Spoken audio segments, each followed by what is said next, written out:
एक बेहतरीन एक्टर की सबसे बड़ी खासियत यही होती है कि अपनी एक्टिंग से वह दर्शकों को जब चाहे डरा दे, जब चाहे हंसा दे और जब चाहे रोने पर मजबूर कर दे। ऐसे ही एक्टर हैं परेश रावल, जो हर तरह के किरदार में खुद को बड़ी ही आसानी से फिट कर लेते हैं और दर्शकों को सोचने पर मजबूर कर देते हैं कि यह किरदार इनसे बेहतर कोई और नहीं निभा सकता। 80 के दशक का उनका खौफनाक अंदाज हो या 90 के दशक का कॉमिक अवतार या फिर 2000 के दशक के बाद सीरियस किरदार, परेश रावल हर रंग में दर्शकों का दिल जीतने वाले एक्टर हैं। आज के इस एपिसोड में हम जानेंगे परेश रावल के जीवन और फिल्मी करियर से जुड़ी कुछ दिलचस्प बातों के बारे में, इसलिए बने रहे हमारे साथ वीडियो में शुरू से अंत तक। जेडी उल्लू का पट्टा नहीं है जो तेरी 999 बहनों की शादी में पैसा पानी की तरफ बहाए, बल्कि उसने नाक बहाकर घी जमाया है। ये तेरे मिनिस्टर साथी और पुलिस वाले जो मेरी हराम की दारू पीकर गए हैं ना, वो सुबह तक होश में नहीं आएंगे। मेरे बाप, तू जहाँ भी है मैं तुझे ढूंढ निकालूंगा।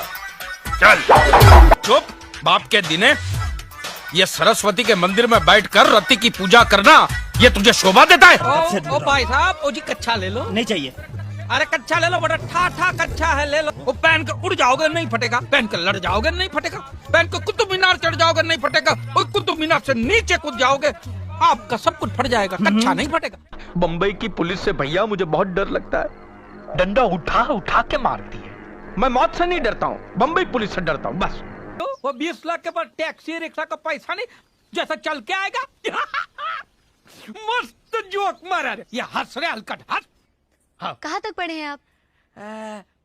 दोपहर तक। सुबह मेरा बाप मेरे को स्कूल पे छोड़ के गया और दोपहर को पूरी स्कूल मेरे को घर पे छोड़ के गए, ये सर्टिफिकेट के साथ। परेश रावल का जन्म 30 मई 1950 को मुंबई के एक गुजराती ब्राह्मण परिवार में हुआ है। परेश रावल के पिता का नाम दयाल रावल है, जो कि एक बिजनेसमैन थे, और मां धनलक्ष्मी एक गृहिणी थी। परेश रावल जब 12 साल के ही थे तभी उन्होंने तय कर लिया था कि वह एक्टर ही बनेंगे। दरअसल मुंबई में उनके घर के पास एक थिएटर हुआ करता था, जहाँ से अक्सर नाटकों की आवाज आती रहती थी। ऐसे में परेश खुद को रोक नहीं पाते और अक्सर ही नाटक देखने पहुँच जाते। चूँकि उस उम्र में नाटकों के टिकट के लिए घर से पैसे नहीं ले सकते थे, ऐसे में चोरी छुपे नाटक देखने की कोशिश करते। एक दिन थिएटर के मैनेजर की नजर उन पर पड़ गई, तो उसने परेश के इंटरेस्ट को देखते हुए उन्हें नाटक देखने की इजाजत दी थी और कहा कि वे कभी भी आकर नाटक देख सकते हैं। परेश ने अपनी शिक्षा Narsee Monjee college of commerce and economics से की थी, जहाँ से साल 1974 में कॉमर्स में स्नातक करने के अलावा उन्होंने अलग से सिविल इंजीनियरिंग की भी पढ़ाई की थी और मुंबई में बड़ी बड़ी बिल्डिंग बनाने का ख्वाब देखा करते थे।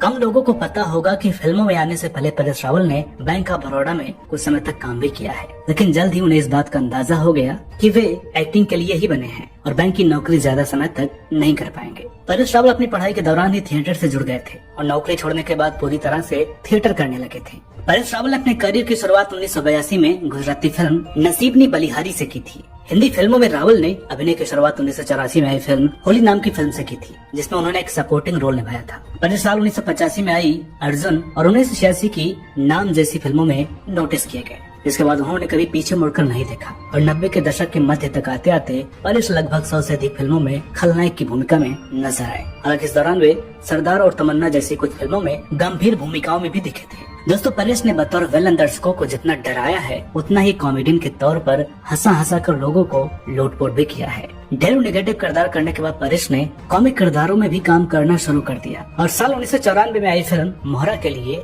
बतौर best comedian film fair award की ओर से नॉमिनेट भी किए गए। साल 1997 में आई फिल्म चाची 420 के लिए उन्हें एक बार फिर बेस्ट कॉमेडियन के तौर पर फिल्म फेयर की ओर से नॉमिनेशन मिला। हालांकि इस बीच भी वे विलन के किरदारों में भी नजर आते रहे। इसके बाद आई वो फिल्म जिसने परेश को बतौर कॉमेडियन पूरे भारत में मशहूर कर दिया और वो फिल्म थी साल 2000 में आई हेरा फेरी। इस फिल्म के बाद परेश पूरी तरह से कॉमेडी और पॉजिटिव रोल करने लगे। दोस्तों, परेश रावल उन एक्टर्स में से एक हैं जिन्हें दर्शक चाहकर भी किसी एक इमेज में नहीं पा सकते। परेश जब चाहे जैसे भी किरदार निभाएं, दर्शक उन्हें बार बार देखना पसंद करते हैं। तभी तो विलन के बाद बतौर कॉमेडियन हिट होते हुए भी परेश रावल सीरियस और डिफरेंट रोल्स में अक्सर नजर आते रहते हैं। अतिथि तुम कब जाओगे और ओह माय गॉड जैसी फिल्में इस बात का उदाहरण है। एक सच्चे एक्टर की खासियत भी यही होती है कि अपने हर किरदार में जान डालकर वो ये साबित कर दे कि वो किसी भी तरह के किरदार को निभा सकता है। परेश ने विभिन्न भाषाओं में फिल्में करने के अलावा टीवी धारावाहिकों में भी काम किया है, जिनमें मैं ऐसी क्यों हूँ, तीन बहुरानियां और लागी तुझसे लगन आदि प्रमुख हैं।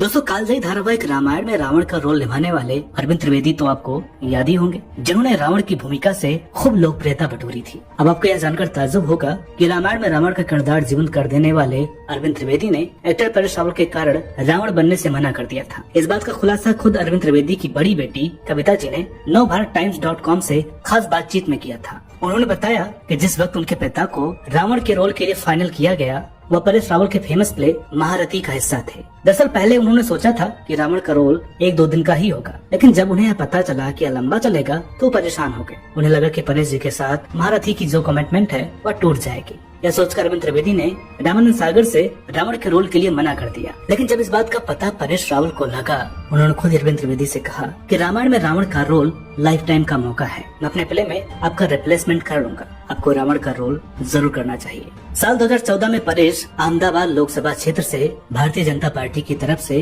वो लोकसभा चुनाव में अहमदाबाद पूर्व निर्वाचन क्षेत्र से चुनाव लड़े थे और जीतकर लोकसभा सांसद बने। इसके बाद परेश को साल 2019 के लोकसभा चुनाव में भी उम्मीदवार बनने का मौका मिला, लेकिन उन्होंने कहते हुए टिकट नहीं लिया कि वह राजनीति को पर्याप्त समय नहीं दे पा रहे हैं। अवार्ड की बात करें तो परेश रावल को अलग अलग फिल्मों के लिए 5 बार फिल्म फेयर अवार्ड से सम्मानित किया जा चुका है। इसके अलावा उन्हें 4 बार जी सिने अवार्ड्स, 3 बार स्टार स्क्रीन अवार्ड्स और एक बार आईफा अवार्ड्स व अप्सरा अवार्ड से सम्मानित किया जा चुका है। परेश को फिल्म वो छोकरी और सर के लिए सर्वश्रेष्ठ सहायक अभिनेता के राष्ट्रीय फिल्म पुरस्कार से भी सम्मानित किया जा चुका है। इसके अलावा भारत सरकार द्वारा परेश रावल को भारत के चौथे सबसे बड़े नागरिक पुरस्कार पद्मश्री से भी सम्मानित किया गया। निजी जीवन की बात करें तो परेश रावल ने अभिनेत्री स्वरूप संपत से शादी की थी। स्वरूप संपत अभिनेत्री होने के साथ साथ साल 1989 की मिस इंडिया भी रह चुकी हैं और इस साल उन्होंने मिस यूनिवर्स प्रतियोगिता में इंडिया को भी रिप्रेजेंट किया था। स्वरूप 80 के दशक में दूरदर्शन पर प्रसारित कॉमेडी शो ये जो है जिंदगी और हिंदी फिल्म नरम गरम के लिए भी याद की जाती है। दोस्तों, परेश रावल और स्वरूप की लव स्टोरी भी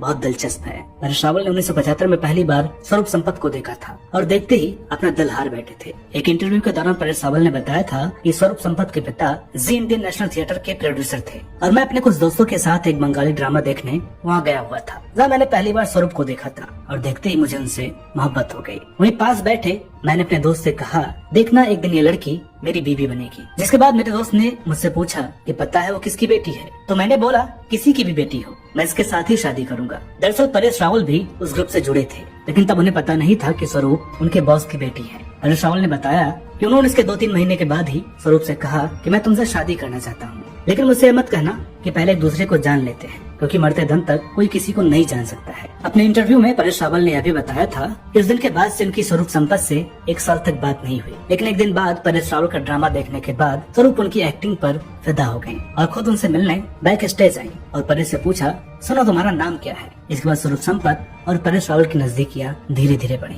और 12 साल बाद उन्होंने शादी कर ली। मजे की बात कि इस जोड़ी की शादी मुंबई के लक्ष्मी नारायण मंदिर के अंदर एक पेड़ के नीचे हुई थी। शादी में कुल 9 पंडित मंत्र पढ़ रहे थे और दोनों परिवार और कुछ लोगों के अलावा किसी को भी शादी के बारे में बताया नहीं गया था। परेश के 2 बेटे हैं जिनका नाम अनिरुद्ध रावल और आदित्य रावल है। अनिरुद्ध बतौर असिस्टेंट डायरेक्टर फिल्मों और नाटकों में काम कर रहे हैं, वहीं बेटे आदित्य न्यूयॉर्क की यूनिवर्सिटी में स्क्रीन प्ले की पढ़ाई कर रहे हैं। तो दर्शकों, उम्मीद करते हैं कि आपको आज की यह वीडियो पसंद आई होगी। वीडियो अगर अच्छी लगी हो तो प्लीज इसे लाइक करें, शेयर करें और चैनल पर नए हो तो प्लीज इसे सब्सक्राइब जरूर करें। मिलते हैं आपसे अगले वीडियो में एक और नई कहानी के साथ। तब तक के लिए नमस्कार।